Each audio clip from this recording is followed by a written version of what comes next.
इटावा में आयुष्मान भारत जन आरोग्य योजना के अंतर्गत काम करने वाले 13 कर्मचारियों ने 6 माह से वेतन न मिलने पर प्रशासन पर लापरवाही का आरोप लगाते हुए कार्य बहिष्कार का निर्णय लिया है। कर्मचारियों का कहना है कि सरकार हमसे काम तो पूरा ले रही है पर वेतन के नाम पर ठेंगा दिखा रही है। पिछले 6 महीने से कोविड जैसी महामारी के समय में भी हमसे काम लेकर अब हमारे ही काम को असंतोषजनक बता रही है, जबकि हमें कोविड की दूसरी लहर के समय में सरकार द्वारा पुरस्कृत भी किया गया था। अगर काम सही नहीं तो सम्मान क्यों?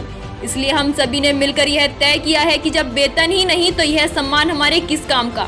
इसलिए आज हम सब पुलिस मित्र मिलकर अपने सम्मान को वापस कर रहे हैं। कर रहे हैं, क्यों कर रहे हैं? हम आयुष्मान के यहाँ कर्मचारी हैं, 3 जिला स्तर पर कार्यरत हैं और 8-10 लोग हमारे अन्य जो सरकारी अस्पताल हैं जनपद में वहाँ पर कार्यरत हैं और हम सभी कर्मचारियों को पिछले 6 से 14 महीने के बीच का मानदेय नहीं दिया गया है, जिससे आज भुखमरी के कगार पर हैं हम लोग। जिला स्तर से लेके अपर मुख्य सचिव महोदय तक हम लोगों ने अपना प्रार्थना पत्र भेजा, लेकिन किसी भी अधिकारी ने किसी भी स्तर से उस पर संज्ञान नहीं लिया और अपनी हठधर्मिता दिखाते हुए हम लोगों को आज तक किसी तरह का न कोई जवाब है कि हमको मानदेय क्यों नहीं दिया जा रहा है। और उसके लिए आज हम लोग मजबूर होके हम लोगों ने कल मुख्य चिकित्सा अधिकारी को नोटिस दिया और आज से हम लोग अनिश्चितकालीन के लिए ये कार्य बहिष्कार आंदोलन में शामिल हैं। क्या मांग है आपकी? हमारी केवल एक ही मांग है कि जब हम लोगों से काम करवाया जा रहा है तो हम लोगों का मानदेय क्यों नहीं दिया जा रहा है। तो कोरोना की तीसरी लहर भी चल रही है, हमारे द्वारा विगत 2 लहरों में हमारी पूरी टीम के द्वारा बहुत ही कार्य किया गया, जिसके कार्य के लिए सराहनीय प्रदर्शन के लिए मुझे कोरोना योद्धा सम्मान से भी सम्मानित किया गया। लेकिन मुझे ये नहीं समझ में आ रहा है कि अधिकारी किस स्तर से, न कोई हमारे खिलाफ आदेश बनाया गया, न कोई नोटिस मिला, फिर भी हमारी पूरी टीम का वेतन उन्होंने रोक रखा है। कोई कार्रवाई नहीं की जाती है, न हमें कोई कारण बताया जाता है कि आपका वेतन क्यों रुका है। मुझे तो लगता है कि अधिकारियों की कोई भ्रष्टाचार की मंशा है, हाँ, जिसके अंतर्गत वो हमसे कुछ चाहते हैं और इसी वजह से, क्योंकि अकारण किसी व्यक्ति का वेतन कैसे रोक सकता है, वो भी 6-6 महीने से 10-10 महीने तक। मेरा नाम डॉक्टर आशीष तिवारी है, मैं आयुष्मान योजना का district programme coordinator. Ashish ji, कार्य बहिष्कार आपने कर रखा, वेतन आपका नहीं दिया जा रहा है, वो क्यों नहीं दिया जा रहा है? क्या कारण है? कुछ जानकारी? कोई कारण ही तो नहीं बताया जा रहा है कि क्यों नहीं दिया जा रहा है। आप हमसे कार्य करा रहे हैं लगातार, यदि हमारा कार्य आपको पसंद नहीं है तो आप हमें निकाल देते। भाई आप हमसे लगातार हमसे कार्य करा रहे हैं, आप कार्य की प्रशंसा भी कर रहे हैं और वेतन भी नहीं दे रहे हैं। हमारे सीएमओ साहब ने स्वयं शासन में लेटर भेजे हुए हैं कि हमारी टीम का कार्य अच्छा है, इनका कार्य व्यवहार उत्तम है, लेकिन इसके बावजूद वेतन नहीं दे रहे हैं। अब तो बिना वेतन के कार्य करना मुश्किल होगा। कोविड का समय, भाई सारे के सारे लोग हैं, लोगों को 14-14 महीने से आयुष्मान मित्रों को वेतन नहीं मिला हुआ है, कैसे लोग काम करेंगे?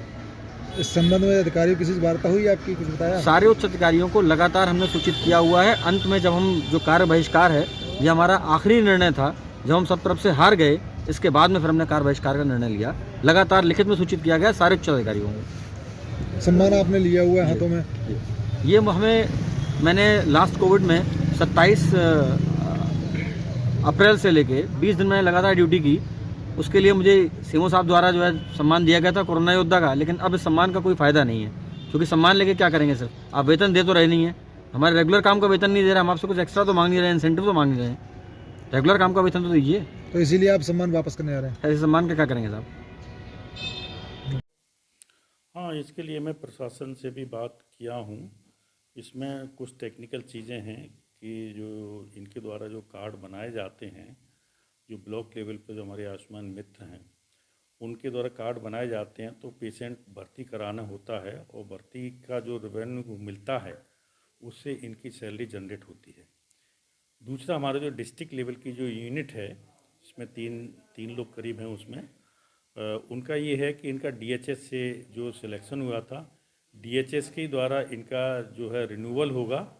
तो मैं कई बार फाइल ले जा चुका हूँ, लेकिन प्रशासन का ये कहना है कि ये लोग एक्टिव नहीं है, कार्य नहीं कर रहे हैं ढंग से, ठीक है। और मैंने इनको बोला भी है, पिछले महीने जो हमारी डीएचएस हुई थी उसमें भी रखा गया था, सीडीओ साहब ने जो मीटिंग मिनट्स हैं उसमें ये लिखा है कि आपको 2 महीने का टाइम दिया जा रहा है, आप अपने काम में प्रोग्रेस दिखाइए, क्योंकि जनपद में हमारी बहुत ख़राब स्थिति है गोल्डन कार्ड बनाने में।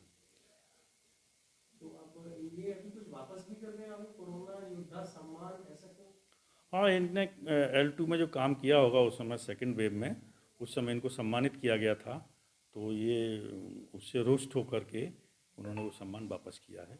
लेकिन सर, अगर इस तरह की शिकायतें 7 महीने हो गए हैं, 7 महीने की बता रहे हैं सैलरी नहीं प्राप्त हुई है, तो इसका निस्तारण हो जाना चाहिए था। अब तो तीसरी लहर आने को ये चैलेंज बढ़ेगा इससे? नहीं, खैर चैलेंज क्या, मैन पावर तो हमारे पास है ही है, वो कोई ऐसी प्रॉब्लम नहीं है।